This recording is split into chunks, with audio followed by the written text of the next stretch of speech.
თქვენ უსმენთ ახალციხის დასრულდა განათლების ცენტრის რადიო ედუსტრიმს. თვალი გვადარნეთ ახალციხის დასრულდა განათლების ცენტრის რადიო ედუსტრიმის YouTube-ისა და Facebook-ის გვერდებზე.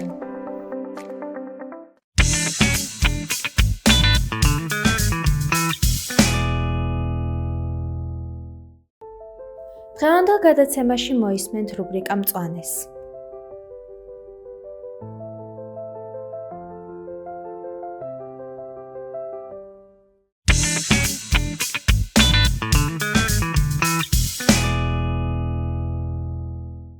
რუბრიკაში მწვანებს საუბრობთ ეკოლოგიაზე, მის გამოწვევებსა და გადაჭრის გზებზე.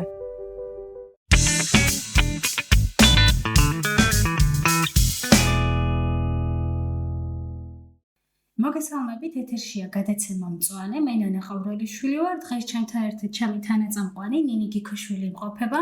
ძალიან მიხარია, რომ დღეს აი ამ სტუდიიდან მე და ნინი უნდა ვისაუბროთ ისეთ საინტერესო საკითხებზე, როგორც გარემოს დაცვით თემატიკას უკავშირდება. მე ვეცდები, რომ ჩემის მხრივ გაგიზიაროთ ჩემი გამოცდილება სიმპოზიუმთან დაკავშირებით, რომელიც რამდენიმე დღის წინ ნიდერლანდებში, ქალაქ უტრეხტში ჩატარდა და ის აერთიანებდა სამაგი პლანეტარული კრიზისის ირგვლივ ახალგაზრდების გაერთიანებას და მუშაობას პროტოკოლზე, რომელიც ჯანსაღ გარემოში ცხოვრების უფლებას ნიშნავს, ხოლო ნინი თავის მხრივ გაგვიზიარებს თავის გამოცდილებას და ამასთანავე გვესაუბრება კლიმატის ცვლილებაზე. ნინი, მოგესალმები და მადლობა, რომ მაქვს იმის საშუალება, რომ დღეს შენთან ერთად ესე თანაწამყვანის როლი მოვირგო და ჩვენს მსმენელებს და მაყურებლებს ისეთ მნიშვნელოვან საკითხებზე ვისაუბროთ, რაც ჩვენი ყოველდღიურობის ნაწილია და დღესდღეობით მთელს მსოფლიოში და ჩვენი პლანეტისთვის ერთგვარ დიდ გამოწვევას წარმოადგენს.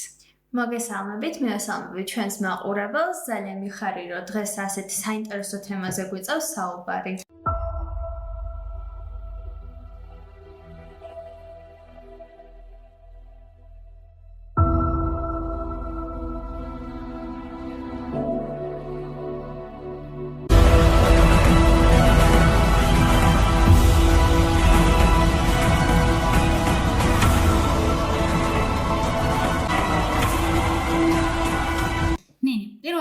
ალბათ მე დამაინტერესებს ის, რომ საკმაოდ დიდი აღმოჩენაა ჩემთვის, რომ პატარა ასაკიდანვე ინტერესდებოდა იმ საკითხებით, რაც არის თუნდაც კლიმატის ცვლილება, რაზეც შემდგომში უნდა გვესაუბრო.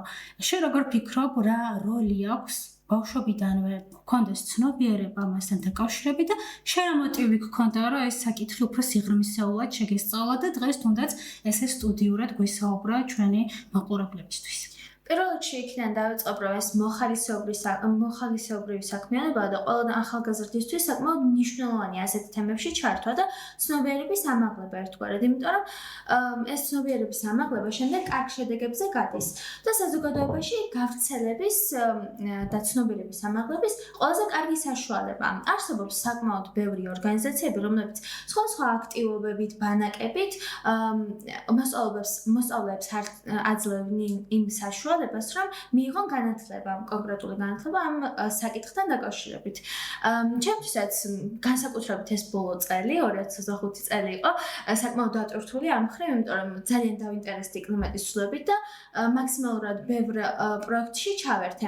გამოვყოფდი ერთ-ერთ ასეთ ბანაკს, ეს იყო მწვანე ბანაკი, კლიმატის ელჩები, სადაც მივიღე მონაწილეობა და ეს ბანაკი იყო დატვირთული სხვადასხვა აქტივობებით და ასევე ტრენინგებით, რომლებმაც საკმაოდ დიდი გამოცდილება შემძინეს. აი მე დასაწყისში ვახსენე სამაგი პლანეტარული კრიზისი.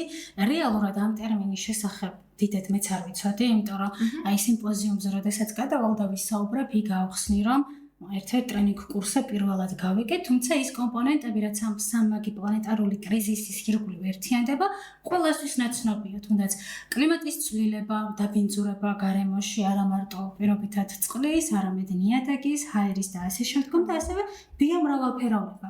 ეს ის საკითხებია, რომლებიც ერთგვარად ერთიანდება და ქმნის იმ სამუშაო კონტენტს, რომლის იგულივადაც უკვე მსოფლიოს წამყვანი ქვეყნები იწყებენ ფიქრს და იწყებენ ამაზე მუშაობას.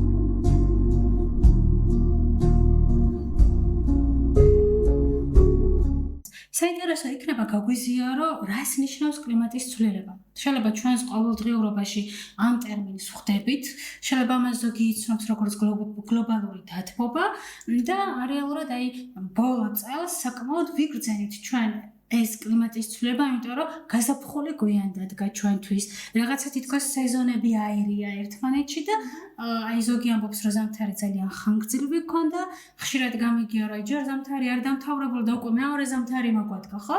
უფრო გასაგებად რო ავხსნათ, რას ნიშნავს კლიმატის ცვლილება და რა გამოწვევების წინაშე ვდგავართ დღეს. პირველ რიგში იქიდან დავიწყოთ, რომ ახლა ეს კლიმატის ცვლილება თვითონ ეს ტერმინი არის ძალიან გავრცელებული საზოგადოებაში. თითქმის ყველა ადამიანმა არ მოიძებნება ერთი ადამიანი მაინც საზოგადოებაში, რომელსაც ეს ტერმინი ასე ვთქვათ, არ გაუგია. და მასზე რაღაცა წარმოდგენა მაინც არ აქვს შექმნილი. თუმცა ძალიან ცოტა იაზრებს მის მნიშვნელობას და რამდენ დიდი ნიშნულობა აქვს მას არიაზრებენ და გონიათ, რომ ეს არის უბრალო პრობლემა, რომლის წინაშეც დგას საზოგადოება. თუმცა ეს ჩემი აზრით არის ომი საკუთარ პლანეტასთან, საკუთარ თავთან. ან შეიძლება ითქვას, რომ ომი საკუთარი პლანეტისთვის და ხშირად ვამბობ ხოლმე, რომ აი ჩვენი ქმედებები ბუმერანგებით გვიბრუნდება უკან. იმიტომ რომ რასაც გავცემთ ჩვენს პლანეტაზე უბრალოდ იგივე შედეგს გვიბრუნებს მერე დედამიწა. იმიტომ რომ თუ პირობითად დავაბინძურეთ გარემო, შემდგომ ეს დაბინძურება აისახება იმაში, რომ დაბინძურებულ წყალს მივირთმევთ. აი მაგალითად თუ დავაბინძურეთ ნიადაგი, მერე ის იმაში აისახება, რომ უკვე ნიტრატებით და რაღაცა დაბინძურებულ პროდუქტს მივირთმევთ, ხო? ანუ რეალურად შეიძლება ითქვას, რომ არ არის პლანეტასთან ბრძოლა, არამედ პლანეტისთვის ბრძოლა. პლანეტისთვის ბრძოლა, მის გადარჩენისთვის ბრძოლა. კი, ზუსტად ესეც ამ ჭრილში შეგვიძლია კლიმატის ცვლილება მიმოვიხილოთ.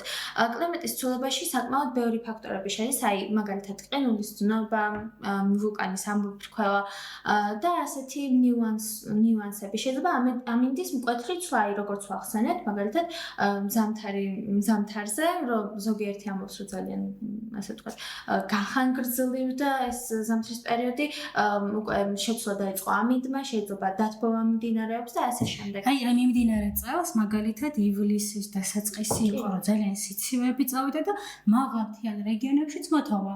ეს იყო რაღაცა უპრეცედენტო, პირადად ჩემთვის შეიძლება 10 წლეულებია ესეთი რაღაცა არ გვახსოვს საქართველოში და ესეც უკავშირდება კლიმატის ცვლილებას. აქ კითხავ იმას, აი მაგალითად რა ახდენს კლიმატის ცვლილებაზე გავლენას, ხო? ჩვენ დაბინძურება ვახსენეთ და შეიძლება ეს დაბინძურება იყოს თუნდაც ინდუსტრიული წარმოებით, რომელიც გამონაბოლქვი ჰაერში აღიტყორცნება, ასევე მომრავლ და ძალიან ბევრი მანქანა გარემოში, მათი გამონაბოლქვიც ერთგვარად გავლენას ახდენს და დღესდღეობით მსოფლიოს არაერთი ქვეყანა ალტერნატივას ეძებს. აი თუნდაც ის რომ უკვე ელექტრომობილები არსებობს და საქართველოშიც არის პრეცედენტები, რომ ელექტრომობილები მოძრაობენ. მაგალითად ევროპის ქვეყნებში, სადაც ყოფილვარ, მაგალითად გერმანია, ამსტერდამი ამ ბოლო პერიოდში უკვე ველოსიპედი არის ერთ-ერთი ალტერნატივა, რომელსაც გამოიყენებენ და არის ეს ერთგვარად ჯანსაღი ცხოვრების წესის მიდევნება და მეორეს მხრივ გარემოს დაცვაც. უფრო კონკრეტულად რო გითხრათ აი ამ კლიმატურ ცვლილებაზე რა ახდენს გავლენას? კლიმატის ცვლილებაზე გავლენას ახდენს საკმაოდ ბევრი ფაქტორი. ეს შეიძლება იყოს ადამიანის საქმიანობა პირველ რიგში, იმიტომ რომ რასაც ადამიანი აკეთებს, საკმაოდ მავნებელია ბუნებისთვის და ასეთ ცვლილებებს, მკვეთრ ცვლილებებს ზუსტად ადამიანის საქმიანობა გამოიწვევს. კერძოდ შეგვიძლია მოვიხსენოთ უკვე როგორც ვახსენეთ, ქარხნების მასიური მშენებლობა და ასე ვთქვათ, მის ეს გამონაბოლქვი რაც გარემოში გადის, კი, ასევე გამონაბოლქვი, ავტომობილების გამონაბოლქვი და მისი შემცირება, რა თქმა უნდა, შესაძლებელია. აი პროცედურალურად ეს გამონაბოლქვი რას ახდენს? ანუ რა არის გამონაბოლქვი, რასაც მავნეს ვუწოდებ და რაც რეალურად მე არღვევს პლანეტის ცხოვრებას. ასევე შეგვიძლია აღვნიშნოთ ეს ერთ-ერთი მავნე აირი, რომელიც არის ნახშირორჟანგი, CO2, რომელიც მანტიასავით ეკვრვის დედამიწას და მის შედეგად დედამიწაზე ტემპერატურა იმატებს. რომელიც შემდეგ შეიძლება ეს ტემპერატურა, მომატებული ტემპერატურა, ასე ვთქვათ, გავიდეს კოსმოსში, კოსმოსში გავრცელდეს, თუმცა ის ამ სითბოს ეს მანეირები შთანთქავენ და შესაბამისად უფრო იმატებს ეს ჩვენს გარემოზე ახდენს გავლენას კი ბატონო. აი ყინულის დნობასთან დაკავშირებით რომ ვისაუბროთ უფრო მეტად, იმიტომ რომ ბოლო ტენდენციები საკმაოდ გახშირდა იმაზე, რომ ჩრდილოეთ პოლუსის ნაწილზე უკვე ბევრი აისბერგების დნობა მიდის და ეს თავისთავად არა მარტო ის რომ წყლის დონე იწევს, არამედ შეიძლება იქ მაცხოვრებელი ცხოველებისთვისაც საფრთხის შემცველი აღმოჩნდეს. დღესდღეობით რა სტატისტიკური მონაცემები გვაქვს ამასთან დაკავშირებით? იმითი დავიწყოთ, რომ რადგან ტემპერატურა იმატებს დედამიწაზე, აი ბოლო 150 წელი რო ავიღოთ, 1.5 გრადუსით, ასე ვთქვათ, მოიმატა დედამიწის ტემპერატურა, რომელიც არის საკმაოდ ცუდი შედეგი, რადგან ყინულის მასიური დნობა მიმდინარეობს და შეიძლება ვთქვათ ისიც, რომ ვთქვათ, აი მაგალითად წელიწადის დროების ცვლილების მიხედვით მაგალითად, როდესაც ზამთარი მოვა, ისევ გაიყინება ეს ყინული, თუმცა ყოველწლიურად სტატისტიკებმა აჩვენა, რომ ყოველწლიურად მცირდება იმ გაყინული წყლის რაოდენობა და შედეგად აქ მაცხოვრებელი, ასე ვთქვათ, ბინადარი ცხოველები საკმაოდ დიდ ზარალს იღებენ, რადგან მათი საცხოვრებელი ადგილი ნადგურდება, ხო? ალბათ ერთ-ერთი კიდევ კლიმატის ცვლილების გამოწვევა არის ის, რომ მასიური ხანძრები ჩდება უკვე ბოლო პერიოდში საკმაოდ აქტუალური кейსები გვახსოვს, როდესაც ტყეები დაიწვა და ადამიანების სიცოცხლეც კი შეეწირა, რო აღარ ვთქვათ, ცხოველების სიცოცხლე, რომელ ფაქტებს გაიხსენებდი და ამის საპასუხოდ რა შეიძლება რომ გაკეთდეს? ან რას აკეთებენ? მოვყვან ასეთ მაგალითს, აი 2019 წელი იყო ყველაზე ცუდი, ასე ვთქვათ, მასშტაბურად ყველაზე დიდი ხანძრების პერიოდი. აი ამ წელს 4 ყველაზე დიდი ხანძარი მოხდა დედამიწაზე, ეს იყო ბრაზილიაში, ამაზონის ტერიტორიაზე, ავსტრალიაში, ციმბირის ტერიტორიაზე და კალიფორნიაში და ამას მოყვა საკმაოდ ცუდი შედეგი, აი მაგალითად ავსტრალიის მაგალითზე 1 მილიარდი დაახლოებით ასეთი რაოდენობის ცხოველი განადგურდა, ასევე 25 ადამიანი დაიღუპა და შეეწირა ამ ხანძარს, რომელიც საკმაოდ ცუდია ეხლა საზოგადოებისთვის და ასე ვთქვათ კლიმატისთვის, საცხოვრებელი ადგილისთვის და ასე შემდეგ. ხო. არსებობს თუ არა მაგალითად განახლებადი ენერგიები, რომელიც შეგვიძლია გამოვიყენოთ და ერთგვარად კლიმატის ცვლილებაზე ნაკლები ზეგავლენა მოახდინოს? საკმაოდ ბევრი განახლებადი ენერგია შეიძლება გამოიყენოთ, მაგალითად მზის ენერგია, წყლის ენერგია, ქარის და მათი, ასე ვთქვათ, მუშაობით შედეგზე გავიდეთ. საკმაოდ დიდი შანსი აქვს საქართველოს, ასე ვთქვათ, ასეთი ალტერნატივები რომ გამოიყენოს, ხო?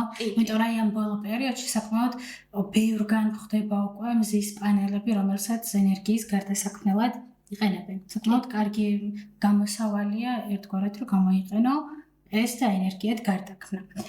და ალბათ როგორ ფიქრობ, რა როლი შეიძლება თითოეულ ახალგაზრდას ჰქონდეს აღნიშნულ საკითხებთან დაკავშირებით, იმიტომ რომ ანუ რეალურად ჩვენით იწყება ალბათ მომავალი და სწორედ ჩვენზეა დამოკიდებული გარკვეულ საკითხებზე რამდენად დიდ ყურადღებას გავამახვილებთ და რამდენად დიდ ინიციატივებს წამოვაყენებთ იმისთვის, რომ მინიმუმ ჩვენ თემში შევცვალოთ რაღაცა.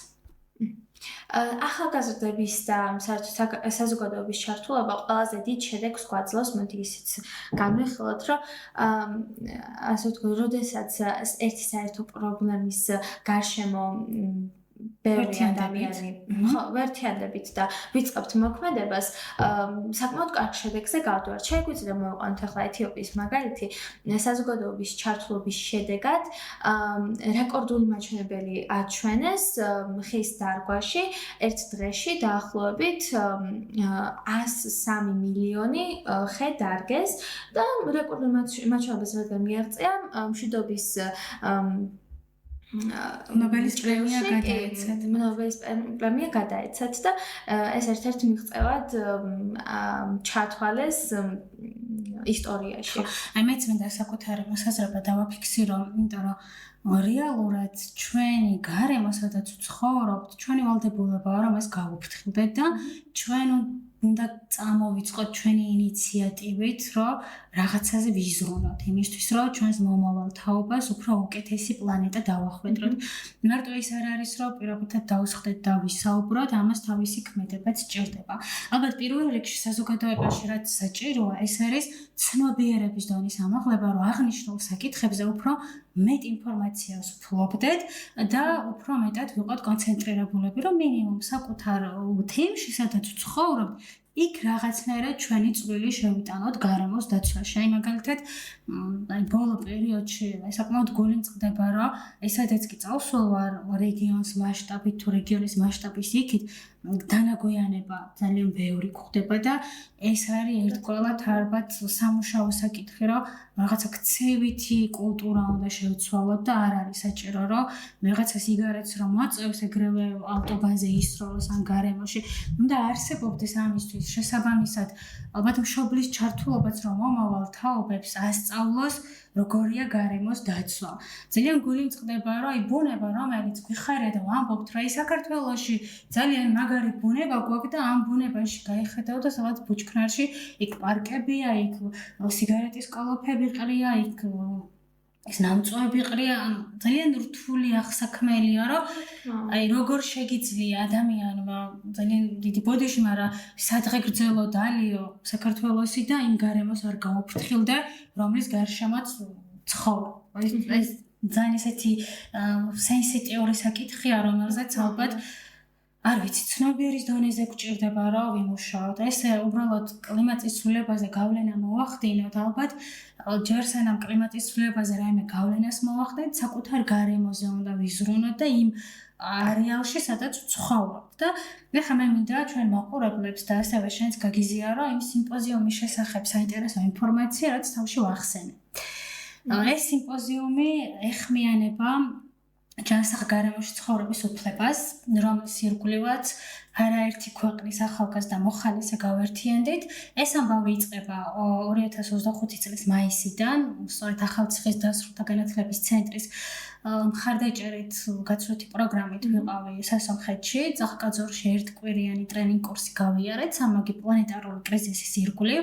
აი სწორედ აქ დაგავიგე პირველი ტერმინი ეს და აი ვერ წარმოვიდგენდი, რომ ეს სამაგი პლანეტარული კრიზისი სწორედ კლიმატის ცვლილებას, დაბინძურებას და ბიომრავალფეროვნების გამოწვევებს აერთიანებდა და აი ერთკვირიანი ტრენინგ კურსების შემდგომ მონაწილეებს მოგვცეს იმის საშუალება, რომ ჩვენს თემში, ჩვენთვის საინტერესო საკითხების ირგვლივ განგვიხორციელებინა კამპანიები. იმისთვის, რომ რაღაცა ზეგავლენა და ცვლილება მოგვახდინა სასიკეთოდ და აი ჩემი კამპანიაც სწორედ ეხმიანებოდა ბიომრავალფეროვნებას, წლებია უკვე ფუტკართან მაქვს შეხება, შეიძლება არ ვარ კარგი მე ფუტკრა, მაგრამ ვსწავლობ, ყველაფერი სწავლებადია და აღმოვაჩინე, რომ ფუტკარი ეკოსისტემის ის მნიშვნელოვანი ნაწილია, რომელიც ადამიანების სიცოცხლის გადარჩენასაც კი ეხმიანება.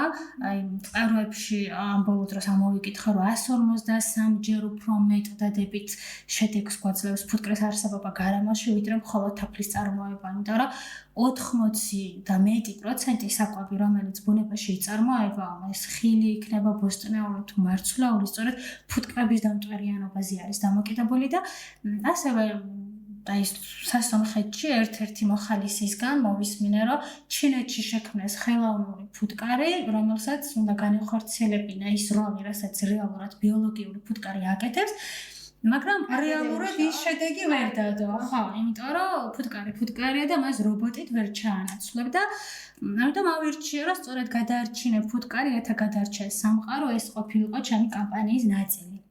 თან აინშტაინის სიტყვებსაც თუ გავიხსენებთ, შეიძლება ეს ზუსტი ციტირება ვერ მოვახდინო, მაგრამ თუ ფუტკარი გაქრება, ანუ სადღაც 4 წელიწადში ადამიანიც დაიღუპება, იმიტომ რომ როგორც თქვი, საკვების 80%-ის დამტვერიანობა სწორედ ფუტკრის ფრთებზეა დამოკიდებული და ასევე არა ის, რომ თქვათ, გადაშენების პირას არიან, ბევრი გამოწვევა აქვს დღეს ფუტკარს. აი კლიმატის ცვლილება ვახსენეთ და რეალურად ჩვენს რეგიონში თუნდაც იმდენად შეიცვალა ეს პერიოდი, როდესაც მან თაფლი უნდა მოიტანოს და ნექტარი დედამტვერიანობა განახორციელოს, რომ შეუმცირდა საკმაოდ ეს პერიოდი. ამასთანავე, ბევრი პარაზიტები არსებობს მის გარშემო, ვაროა, ტროპილელაპსი, რომელიც მის ბიოლოგიურ სიცოცხლეს ანადგურებს და აი გარემოში ჩვენ და სამწუხაროდ სოფლის მეურნეობაში ბევრ პესტიციდებს იყენებენ, რაც პირდაპირ კლავს მას. და ზოგიერთი პესტიციდი კიდე ისეთია, რომ აი ამ დროს ფუტკარი ბრუდება და ვერ იაზრებს რა უნდა გააკეთოს. ამიტომ ვარჩიე, რომ ჩემი კამპანიაც ამის ფარგლებში ყოფილიყო. ამ კამპანიას მხარს უჭერდა ახალციხის დასრულთა განათლების ცენტრი, ასევე საქართველოს ბიზნესის განვითარების ცენტრი, კავკასია ახალციხის ოფისი და სამცხე-ჯავახეთის ფერმერთა ასოციაცია ერთობა. სწორედ აი ამ ერთობის ერთ-ერთ წევრ მეფუტკრეს ვთხოვე, რომ შეხვედროდა ახალგაზრდებს, დაახლოებით 13-14 დამსწრე მყავდა.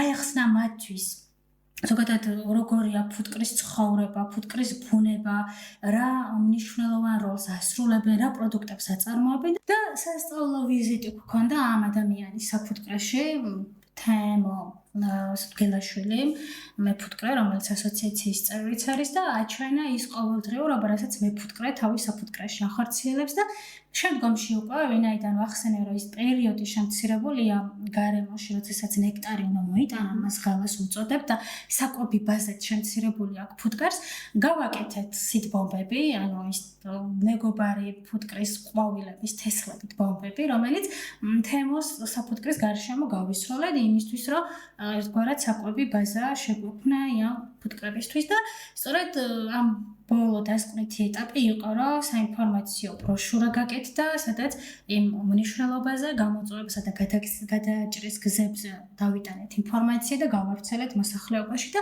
აი ამ კამპანიის წარდგენა გქონდა სიმპოზიუმზე. საქართველოდან 3 ახალგაზრდა მოხალისე ვიყავით ჩართული, ეს ჩატარდა ნიდერლანდებში, ქალაქ უტრეხში და ამასთანავე მეორეს მხრივ უტრეხში არსებობს უნივერსიტეტი, უტრეხის უნივერსიტეტი, რომლის სამართლის ფაკულტეტის სტუდენტებიც თავიანთ კვლევას ატარებდნენ აი ამ 3 ძირითად საკითხებთან მიმართულებით და აი ამ სიმპოზიუმზე შევქმნით ერთგვარი დოკუმენტი, პროტოკოლი, რომელიც ევროსაბჭოში უნდა წარსდგეს და უნდა განხორციელდეს გარკვეული ცვლილებები, რაც ეხმიანება ჯანსაღ გარემოში ცხოვრების უფლებას.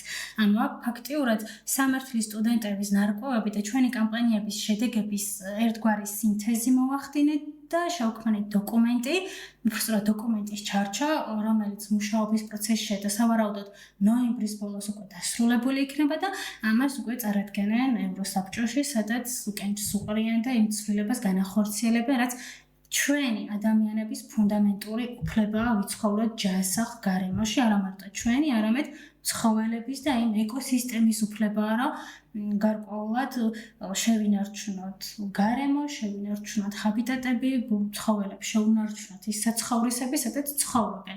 ამიტომ ჩვენ მაყურებლებს სიუჟეტის სახით დავუტოვებ იმ კადრებს, რაც იქ გადავიღე. შეძლებს დაგვარად, იმიტომ რომ არ არის მარტივი, თან იყო ჩართული პროცესებში, თან კადრები აიღო და ასევე მაქვს ინტერვიუები, იქ მონაწილე ქართველი მოხალისეების და მედეუნება თქვენ საკმაოდ საინტერესო აღმოჩნდება.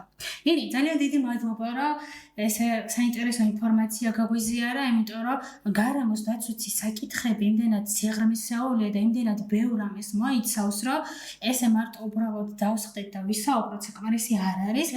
ამას რა თქმა უნდა თავისი ქმედებებით სჭირდება, ელემენტარული ინიციატივა, რომ გარემო არ დაანაგვიანონ, ელემენტარული ინიციატივა იმის, რომ შეიძლება მოხალისეობრივად ჯგუფები შეიქმნას ახალგაზრდების და დასუფთავების კამპანიები გააკეთონ. ანუ ბევრი შესაძლებლობა შეიძლება გამოიყენოს ახალგაზრდამ იმისთვის, რომ პატარა ზღვაში წვეთი როლი შეასრულოს ჩვენი პლანეტისთვის. და ეგ ზღვაში წვეთიც ძალიან მნიშვნელოვანია.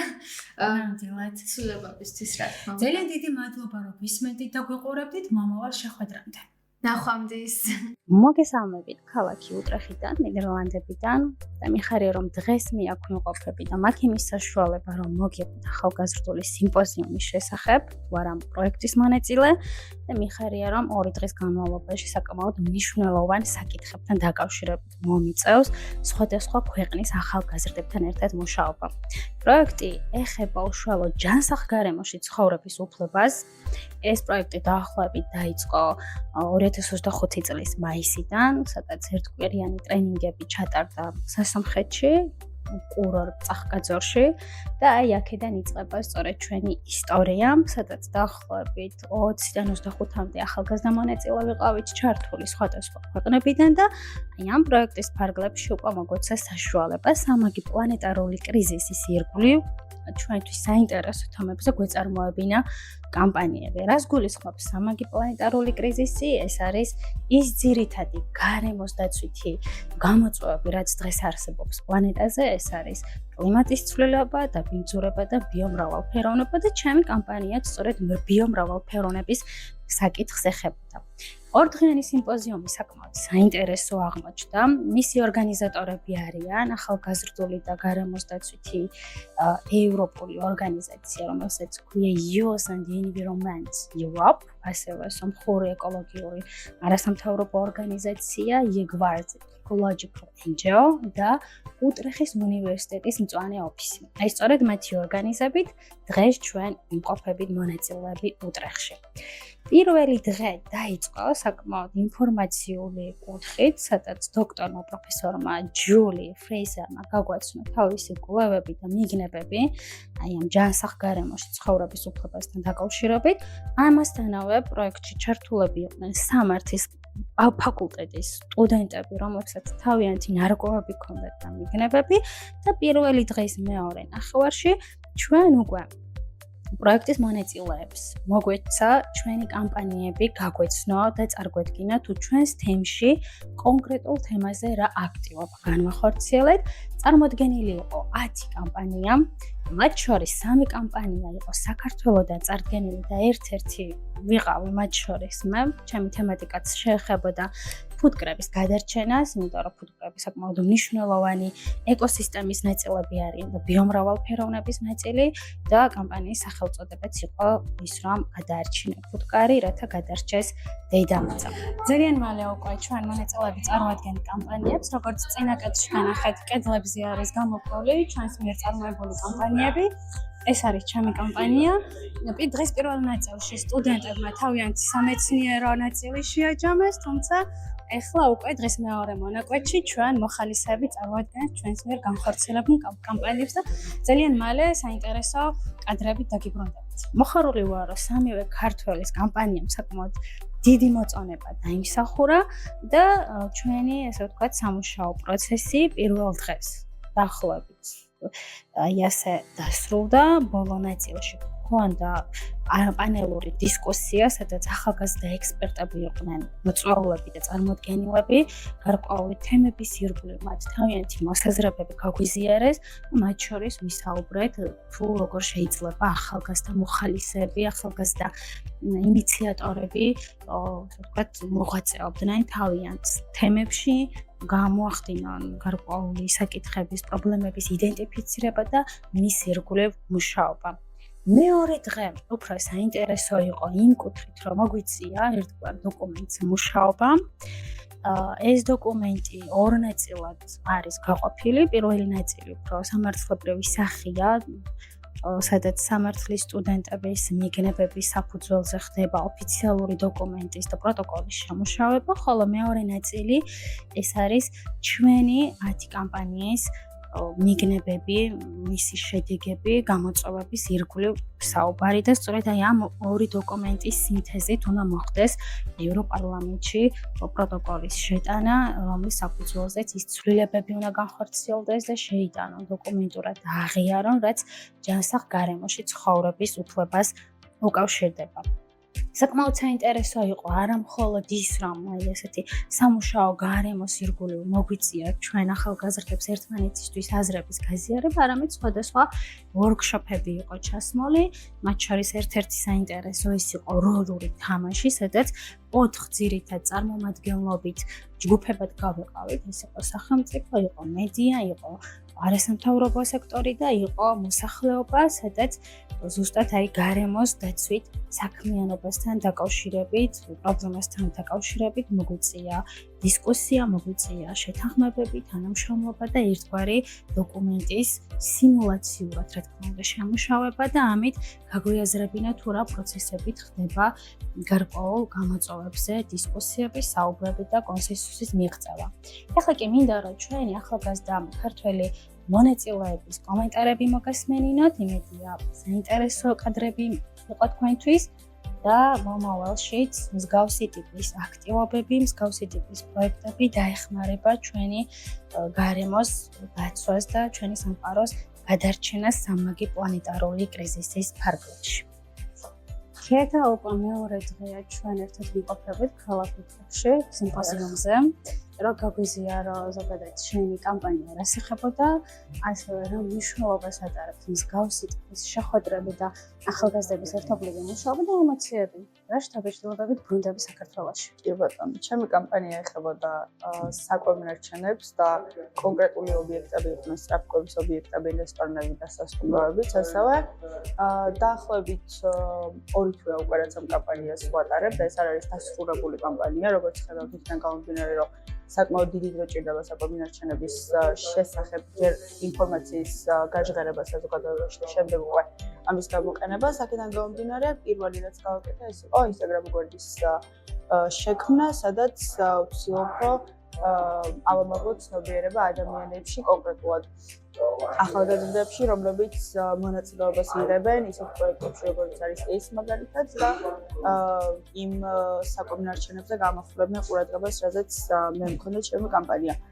აქ მეორე დღე გვაქვს დღეს, როგორც აღნიშნე, შენც და წარუადგინე ჩემი კონკრეტული კამპანია და ჯერჯერობით შედეგები ვერ გავაზიარე იქიდან გამომდინარე, რომ როგორც თქვი, ისევ გრძელვადიანია ეს ყველაფერი და ისევ გრძელდება ჩემი კამპანია და საკმაოდ მომეწონა სხვა ადამიანების კამპანიაც და ვფიქრობ, რომ ეს ემოციები, რაც დამიგროვდა ამ 2 თვის განმავლობაში, გამყობა საკმაოდ დიდი ხანი, იმიტომ რომ ჩვენ ფაქტობრივად ერთმანეთს ვასწავლით, ჩვენ ვსწავლობთ ჯერ ინდივიდუალურად და შემდეგ ვცდილობთ, რომ გავაზიაროთ ერთმანეთის ცოდნა და საკმაოდ კარგი მეთოდია სწავლებისთვის ეს ჩემი აზრი.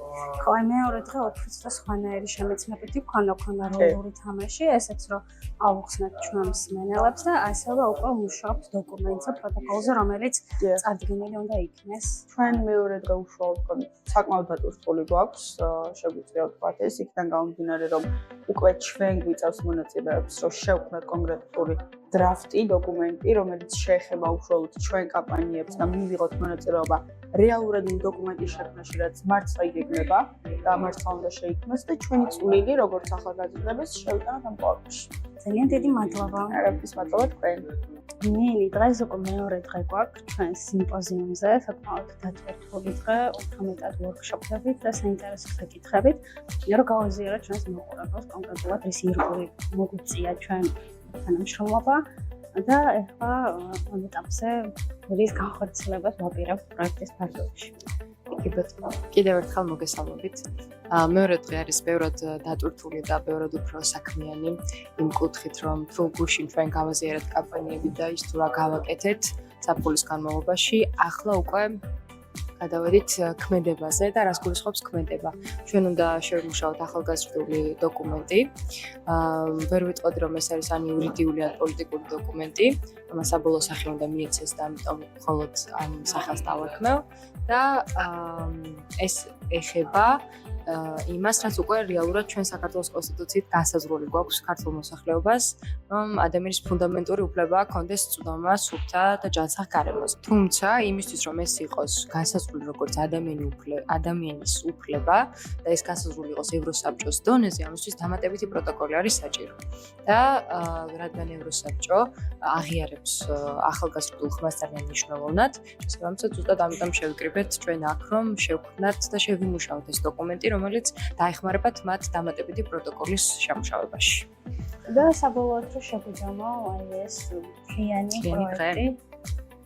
დღევანდელი დღე იყო კი ძალიან საინტერესო ეგ დამოვიწყდა თავიდან რომ მეთქვა. ძალიან მნიშვნელოვანი რაღაც გავაკეთეთ დღეს. მოდელირება გქონდა ევროსაბჭოსი, როგორ იღებენ გადაწყვეტილებებს. დავიყავით 4 ჯგუფად და ვიმუშავეთ შესაბამისი ორგანიზაციული კუთხით და რას გულისხმობს ეს? მე მაგალითად ვიყავი მთავრობის წარმომადგენელი, იყვნენ მედიის წარმომადგენლები, ასევე არასამთავრობო ორგანიზაციები და მოსახლეობა. ანუ ყველას ჰქონდა საშუალება რომ თავისი თავი გამოეცხადა სხვადასხვა ჯგუფში და ის თუ როგორ მივდივართ საბოლოო შედეგამდე, მოკლედ ყველა ნაწილზე და ყველა ნაბიჯზე ჰქონდა ამის გააზრების შესაძლებლობა და ძალიან კარგი გამოცდილება იყო ნამდვილად. მადლობა, დიდი წარმატებებს გისურვებთ. მადლობა.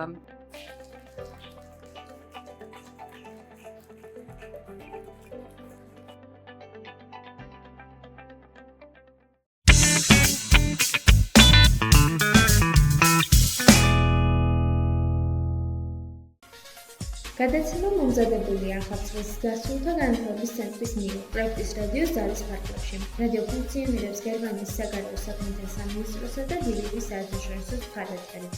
თვალე გვადევნეთ ახალწლის დასრულთა განათლების ცენტრის რადიო ილუსტრიმის YouTube-სა და Facebook-ის გვერდებზე.